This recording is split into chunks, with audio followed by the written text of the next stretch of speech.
చూసిండ్రా మాకైతే ఇక్కడ తెలంగాణలో కాటి కాపరి అడుక్కోవడానికి వస్తాడు.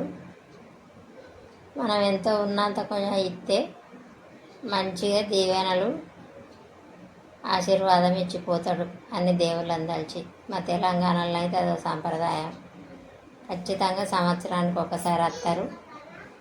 సంవత్సరం మళ్ళీ మధ్యలో ఎప్పుడు రారు. సంవత్సరం దసరాకి వస్తే మళ్ళీ దసరాకి వస్తారు, అడుక్కొని పోతారు. అలా దీవెనలు చాలా మంచి కాటి కాపరి. మేమైతే వచ్చినప్పుడల్లా ప్రతి సంవత్సరం ఎవరు ఇంటింటికల్లా తప్పకుండా ఇస్తాం. అందరికీ దీవెనలు పెట్టిపోతాడు. మీకు వస్తాడా? ఎక్కడి వరకు వస్తారు కాటి కాపరి? ఎక్కడి దాకా పోతారో మాకైతే తెలియదు. ఇక్కడికైతే వస్తారు. మన ఒక్క తెలంగాణలోనా ఇంకా వేరే కాడ ఉన్నదో లేదో తెలియదు. ఎవరికన్నా మీకే కూడా వచ్చినట్టయితే కామెంట్ బాక్స్లో కామెంట్ పెట్టండి. తెలుసుకోవడానికి ఏం లేదు. కాటి కాపరి ఎక్కడి దాకా పోతాడో తెలుసుకోవడానికి మాత్రమే అడుగుతాన్నా. బాయ్ అండి.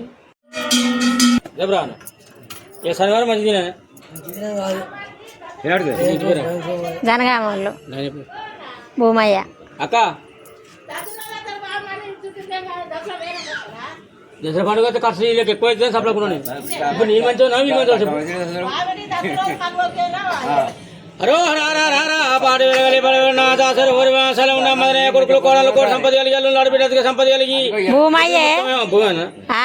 కొడుకులు కోడలు కోటి సంపద కలిగి నడిపెట్టగా సంపద కలిగి ముట్టి ముచ్చమైపడి బంగారమై పాలు వాడు పందే నీతి వాడు చుట్టమై కర్మ కష్టాలు కలిపి కాటి పాపం దేవాలయ కొత్తకొండ వేరే కోయల మల్లు వదిల మల్లు త్రాళమల పర్వతాల మల ఆలమల తిరిగి రాముల వాడు తోడు ఉండి బంగారు లోగిలి కలిగి భగవంతుడు ఎత్తుకొని అట్టివాన్ దిమన కలిగి ఆడిపిడి కాటి పాపం దిమన కలిగి తిమ్మడవాడ కాచన్న మేడారు సమ్మక్క ఎలపల సార్లమ్మ తోడు ఉండి కోసమ్మ గన్నం తప్పి మేసమ్మ గన్నం తప్పి కావడి గన్నం తప్పి మోని గన్నం తప్పి పేడ గన్నం తప్పి పిశాచి గన్నం తప్పి పాల్వాడి గన్నం తప్పి పగవాడి గన్నం తప్పి శత్ర గన్నం తప్పి పుత్ర గన్నం తప్పి కోటికి పుట్ట కలిగి కొండ రాసులు కలిగి సమ్మాన కొల్లగా లేడి గుంపులు కలిగి ఎల్లార పోషవ ఎత్తుకొని మందిర పోషవ తోడై ఉండి నా కాటి పాప దేవుని కలిగి శుభోజ్యంగా మీ బలంగా సల్లంగా వర్దిల్లి.